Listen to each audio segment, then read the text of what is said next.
Suddenly, the relationship between my husband and our daughter took a turn for the worst. That was when my husband's infidelity came to light. In the midst of this worst-case scenario, my husband, John, made an unthinkable decision. I won't be attending Emily's graduation ceremony. On the day of our daughter's graduation, my husband took off on a trip with his mistress. I couldn't forgive him. Prioritizing his mistress over our precious daughter?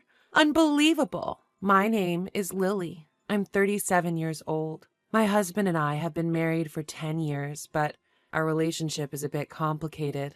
We have a daughter, Emily, who is not biologically related to me. Emily is my husband's daughter from his previous marriage. She was only 5 years old when we got married. Before we got married, while I still prioritized work, John proposed an idea. How about you become a stay-at-home mom once we're married? A stay-at-home mom?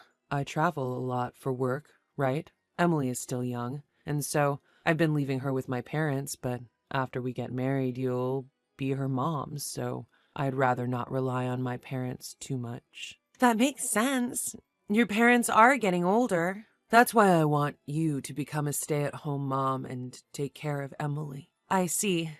Okay, I understand. As per his request, I resigned from the company I've been working for. Upon getting married, I became a full-time mother. It's not that I wasn't anxious about becoming a mother. After all, my husband's previous marriage ended because of his ex-wife's infidelity. I was worried about how young Emily would perceive me. However, despite my worries, Emily's friendly nature allowed us to bond quickly. Honey, let's draw together. Really? I love drawing. After we finish drawing, we can go shopping together. Let's go. I want to help you prepare dinner too. Thank you. That makes me very happy. I've been doing my best to build a genuine mother-daughter relationship. The first time she called me mom, tears came out of happiness. Day by day, as I spent time with my daughter, my love for her grew deeper. Blood ties didn't matter. I saw her as my real daughter, and I continued to pour my love on her. Before I knew it, she was 15 years old, already an 8th grader. Perhaps it was the onset of adolescence, but I had started to feel a slight distance between us. Previously, she would always be home by 6 p.m. at the latest and would let me know if she was going to be late, but recently she's not often home until 8 p.m. That day, too, she arrived home past 9 p.m. with no prior communication. Welcome home. You came home late, didn't you? Dinner is ready. I'm back. Is Dad coming home late again today? Seems like another day of working late. Come on, let's go ahead and have dinner. Okay. Just then, Emily murmured, You know. What's wrong? Well, you see. Yes? Never mind. It's nothing. Upon saying this, Emily went quiet. What just happened? She was definitely about to say something, wasn't she? Why did she stop midway? While I was concerned about her attitude, I knew it was a challenging age for her. I decided not to interrogate her, but to wait for her to talk to me voluntarily. Then, one day, when I got back from shopping, I found my husband at home earlier than usual. Furthermore, he was having a heated argument with Emily. I quickly intervened between the two. John, why are you raising your voice so much? Calm down. Lily, what happened? You've never shouted at Emily like this before. My husband awkwardly looked away and muttered, It's nothing. It can't be nothing. Is it about school choices? If so, why don't the three of us discuss it together? I said it's nothing. You're being too persistent. Just leave it. I'm going to take a shower. Wait a second. He quickly left the living room. Feeling the awkward atmosphere, I couldn't help but ask Emily, what happened? Nothing. Nothing? It's nothing. Emily, please talk to me. Something must have happened for it to escalate to a fight, right? Just leave me alone. It's none of your business. Wait. Despite my calls, Emily retreated to her room and didn't come out for dinner. From that day on, Emily's behavior changed dramatically. She spent a lot of time in her room and barely spoke to me or her father. While I knew I had to do something, I didn't know how to approach the situation. As I waited for things to cool down, I decided to have a conversation about it with my husband. It's about Emily. Don't talk to me about her. What? Wait, what are you saying? It's about that fight from the other day, isn't it? I've decided I'll only be involved with her at the bare minimum as a parent. What? Don't be so irresponsible. Emily must be struggling with something. I don't care. She rebelled against me. What's that supposed to mean? Despite my repeated inquiries, he refused to explain why they had argued. Eventually, my husband made a statement that made me question my own ears. I won't attend Emily's graduation ceremony. What? Wait a minute. A middle school graduation ceremony is a once-in-a-lifetime event? I don't care. I've decided not to go, so you go alone. No way. No matter how much I tried to persuade him, he refused to listen. I tried to invite him multiple times after, but he remained adamant about not going, consistently refusing. It's her graduation ceremony, for goodness sake. I don't want to upset Emily. I have to somehow convince him to attend. As I was waiting for the right moment to bring up the conversation again, something happened. While cleaning my husband's room as usual, I found an envelope wedged in a gap in his bookshelf. When I opened the envelope, I found 2 round-trip tickets for a train to Chicago. Why were there 2 of the same tickets? If it were a business trip, he wouldn't need 2, would he? That's when I realized. The departure date printed on the ticket was the same day as Emily's graduation. I had a bad feeling about this. I immediately hired a private investigator to confirm my suspicions. A few days later, my fears were confirmed. It was revealed that my husband had been having an affair behind my back. The investigator laid out a series of photographic pieces of evidence and calmly explained the findings. Well, it appears your husband is indeed having an affair. The other woman seems to be a junior colleague from his company. I see. I never noticed because he's been working late and traveling a lot for work. I hate to break it to you, but during our investigation period, not once did he work late. Every day he was either at the woman's house or out dining with her. I see. It seems he's planning to take a week's trip to Chicago with this woman. At that moment, both trust and affection for my husband vanished into thin air. I couldn't believe it. Not only was he having an affair while having a family, but he was also planning a trip with his mistress on our daughter's graduation day? I absolutely can't forgive this behavior. When I got home, I started looking for a new place to live so I would be ready to leave at any moment. I also made the decision to return to the job I'd once quit. I'll have the capability to thrive in any situation as long as I have a new place to live and a job. That's when I had a sudden realization. That is, none other than the presence of Emily. To be honest, I think of her as my real daughter and I love her from the bottom of my heart. Even if I were to get a divorce, I want to keep custody of her. But would she choose to stay with me, a non-biological mother? Wouldn't it be best for her to be with her father, who she has been with since she was born? Given the recent infidelity of my husband, I had become pessimistic about everything at this time. I had no confidence that she would choose me. At worst, I had to prepare myself for living alone. Since then, I have decided to cherish the time I had left with my daughter. On my days off, I invited her to go shopping, went to cafes together. Even if I get a divorce and we get separated, I'll make sure to hold on to the memories of these days. I engraved the joyful moments with her into my heart. While eating out together, I decided to casually bring up the topic of her graduation ceremony. Your dad said he can't make it to your graduation ceremony. Oh, really?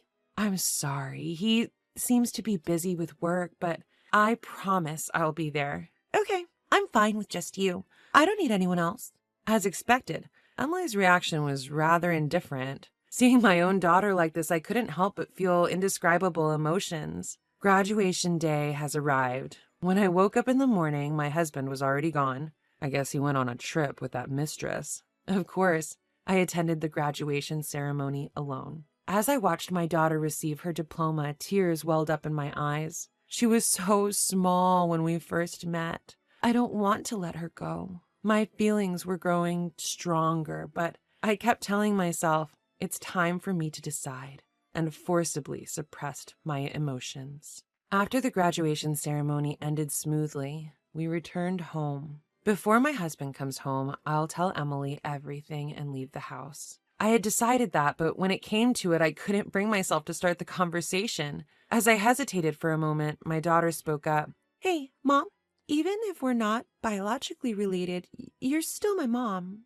right?" "What?" Despite being taken aback by her words, I confidently responded, "What are you saying? Of course I am. I'm always going to be your mom." "Yeah, I thought so. I'm glad to hear that." The moment I saw her smiling warmly, my heart instantly felt lighter. Now's the time. With that thought, I made up my mind and decided to open up and share everything. "Emily, I'm thinking of divorcing your father." "Yeah, I think that's a good idea." "What?" I was surprised at how easily she accepted the idea of divorce. Are you okay with it? The divorce, I mean?" "It's okay. You found out about his affair, didn't you?" "Wait, did you?" "Yeah, Dad's having an affair." "How did you?" "I happened to witness his affair that day. When I confronted him, we ended up in a big fight." That day she was referring to was the day that they had that loud argument some time ago. She had coincidentally spotted her father and his mistress in public and confronted him, which ended up turning into a heated argument. My eyes started to burn, and my vision became blurry. Was she carrying this burden all by herself this entire time?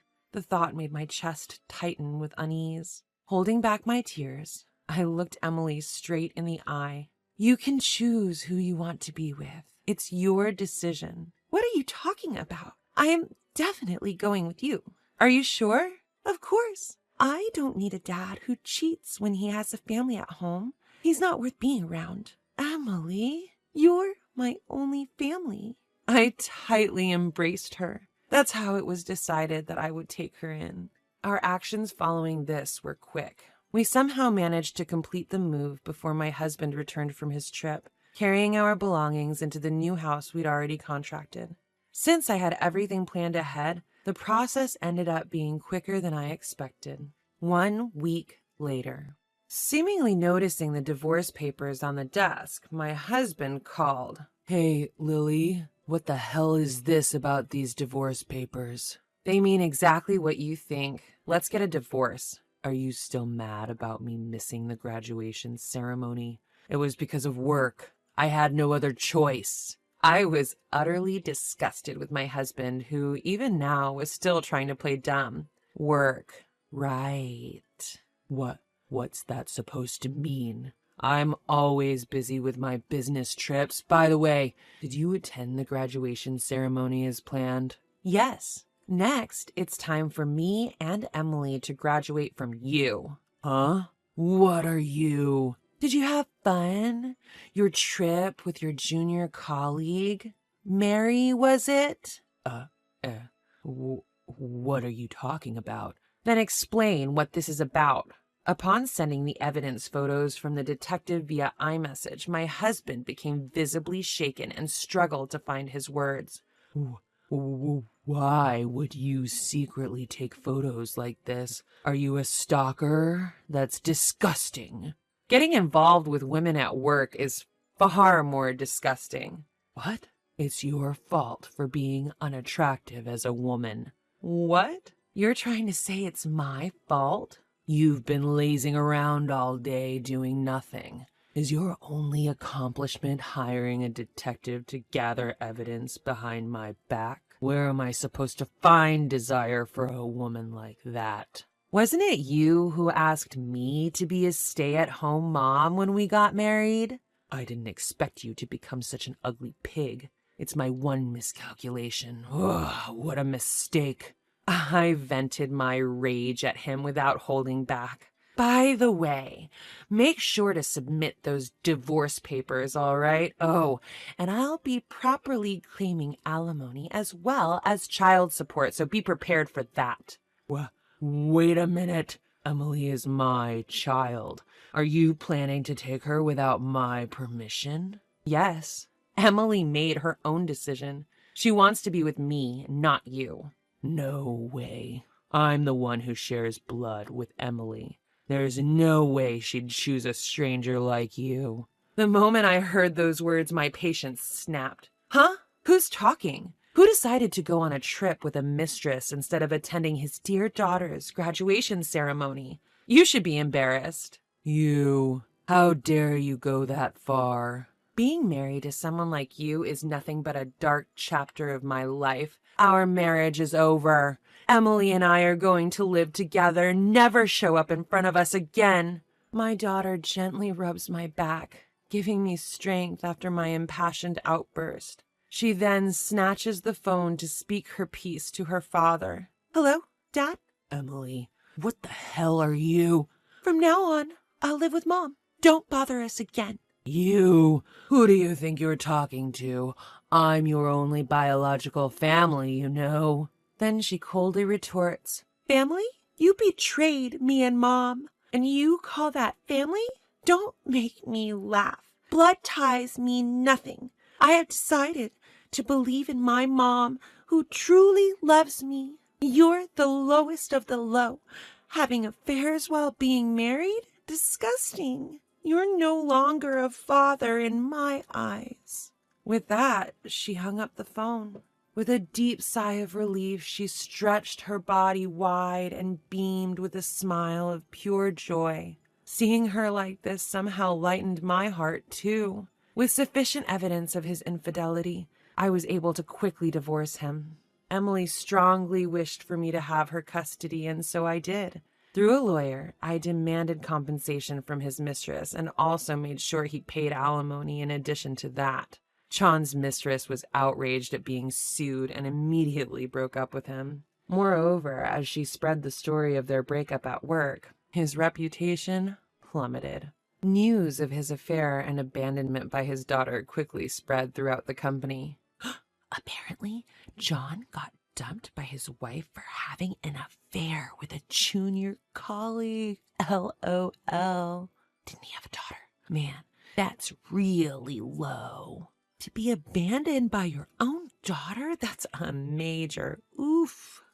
LOL. When the company investigated the rumors, his misdeeds came to light one after another. He had been taking his mistress on business trips and inflating his expense claims. He was promptly fired and ordered to pay back all the fraudulent travel expenses.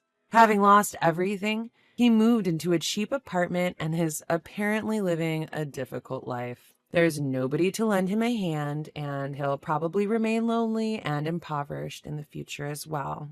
In contrast to my ex-husband, I am living a remarkably prosperous life. I was able to return to my old job, and my time with my daughter has been fulfilling. On our days off, we go out together and cook meals, enjoying a genuine parent-child bond every day.